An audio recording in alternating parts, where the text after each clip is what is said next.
गजा पर इसराइल की बमबारी जारी है। मंगलवार को एक अस्पताल पर हुए हमले के बाद इस्लामिक सहयोग संगठन ओआईसी ने बुधवार को जेद्दा में बैठक की है। बैठक में ओआईसी ने इस हमले को युद्ध अपराध की श्रेणी में रखा है। ओआईसी ने इसराइल के इस दावे को भी झूठा कहा है, जिसमें उसने कहा है कि अस्पताल पर हुई बमबारी से उसका कुछ लेना देना नहीं है। ओआईसी ने उन देशों की भी आलोचना की है जो इसराइल का समर्थन कर रहे हैं। बयान में सख्ती से कहा गया है कि दुनिया के कई देश इसराइल पर दोहरा रवैया अपनाते हैं। ओआईसी ने युद्ध रोकने में विफल रहने के लिए संयुक्त राष्ट्र सुरक्षा परिषद की भी मजम्मत की है। बैठक में फलस्तीन के विदेश मंत्री रियाद अल मलिकी ने कहा, जिन देशों ने इस घातक युद्ध को छेड़ने के लिए इसराइल को छूट दी, हथियार उपलब्ध कराए और सैन्य बल भेजा, वे सभी युद्ध अपराध में साझेदार हैं। कुल मिलाकर ओआईसी में गुस्सा है और वे हर उस देश की आलोचना कर रहा है जो भी इसराइल का समर्थन कर रहा है।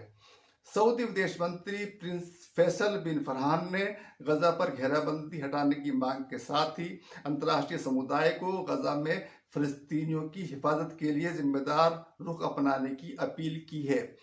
ईरानी विदेश मंत्री हुसैन अमीर ने एक प्रेस कॉन्फ्रेंस में इसराइल के साथ राजनयिक संबंध रखने वाले इस्लामी देशों से अपने राजदूतों को निष्कासित करने की अपील की। हालांकि ओआईसी के बयान में ये बात नहीं कही गई है, ये उनका अपना विचार है, अपनी राय है। इसराइल बार बार कह रहा है कि उसकी सेना गजा के भीतर घुसने जा रही है। इसका संकेत वह कई बार दे चुका है। इसराइल की गजा से लगी सीमा पर मेरकावा टैंक, आर्टिलरी की तोपें और आधुनिक हथियारों से लैस हजारों सैनिक तैयार बैठे हैं। जमीन से गजा में घुसने का इसराइल का मकसद हमास को हमेशा के लिए खत्म करना हो सकता है, लेकिन क्या इसराइल गजा में घुसने की हिम्मत दिखा पाएगा या उसके मित्र देश घुसने की इजाजत देंगे? अगर इसराइल जमीन से गजा में घुसा तो बहुत ज्यादा खून खराबा हो सकता है। अगर ऐसा हुआ तो इसराइल को उन देशों का भी विरोध झेलना पड़ सकता है जो आज उसके समर्थन में खड़े हैं। इसराइल वायुसेना और नेवी की मदद से गजा में कई दिनों से लगातार बम बरसा रहा है। इस बमबारी में हजारों फलस्तीनी मारे गए हैं, जिनमें ज्यादातर बच्चे हैं और महिलाएं हैं। अगर गजा में मानवीय संकट बेकाबू हुआ और बहुत ज्यादा खून बहा तो ये युद्ध पूरे मध्य पूर्व में फैल सकता है। इस बात को इसराइल भी जानता है और अमेरिका भी। इसीलिए जो बाइडन इसराइल के प्रधानमंत्री बेंजामिन नेतन्याहू को नरम रवैया अपनाने की सलाह देकर अमेरिका लौटे हैं। सेना गजा में घुसी तो इसराइली सेना को भी भारी नुकसान उठाना पड़ सकता है। हमास गुरिल्ला युद्ध में पारंगत है। वह इसराइली सैनिकों पर घात लगाकर हमले कर सकता है। बारूदी सुरंगों का इस्तेमाल भी हो सकता है। गजा में फैली सैकड़ों किलोमीटर लंबी सुरंगें इसराइल के लिए परेशानी का सबब बन सकती हैं। इसलिए कहना मुनासिब होगा कि इसराइली सेना गजा में घुसने के लिए कई बार सोचेगी या उसे उसके लिए लंबी तैयारी करनी होगी। हमास और दूसरे संगठनों ने इसराइली सेना को फंसाने के लिए भी तैयारी कर रखी होगी। इसका भी ख्याल इसराइली सेना को रखना होगा। हमास दावा करता है कि उसकी अंडरग्राउंड सुरंगों का नेटवर्क लगभग 500 किलोमीटर तक फैला है। कहा जाता है कि ये सुरंगें इसराइल तक जाती हैं। इन सुरंगों में जरूरत का सामान, गोला बारूद और हथियार रखे जाते हैं, ऐसा कहा जाता है। ये कहाँ तक सच है, इसकी हम पुष्टि नहीं कर सकते। हमास ने गाजा से इसराइल तक एक लंबी सुरंग खोदी थी।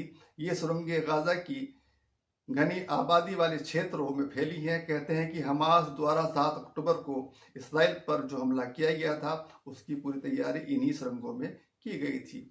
यही वजह है कि इसराइल की सभी खुफिया एजेंसियां शायद फेल हो गई थी। ऐसे में फलस्तीन को पूरी तरह तबाह करने की योजना बनाने वाले इसराइल के लिए ये सुरंगें एक बड़ी चुनौती साबित हो सकती है। इन सुरंगों का जमीन से देखने पर कोई निशान नहीं मिलता है। इसे इस तरह समझ सकते हैं कि जिस तरह मेट्रो रेल जमीन के नीचे चलती है लेकिन उसका हमें पता नहीं चल पाता, ऐसे ही इन सुरंगों का भी पता नहीं चल पाता। पिछली 13 अक्टूबर को इसराइल ने मात्र 24 घंटे के अंदर उत्तरी गजा से 11 लाख लोगों को निकलने का अल्टीमेटम दिया था और करीब 7 लाख लोगों ने इस क्षेत्र को खाली कर भी दिया। मगर 24 घंटे के अल्टीमेटम के बावजूद 5 दिन बाद भी इसराइल गजा में घुसने का साहस नहीं कर पा रहा है। तो उसे पता है कि गजा की सुरंगें उसके लिए घातक साबित हो सकती हैं। फिर घूम कर सवाल सामने आता है कि इसराइल की खुफिया एजेंसियां कैसे हमास की तैयारियों से बेखबर रहीं।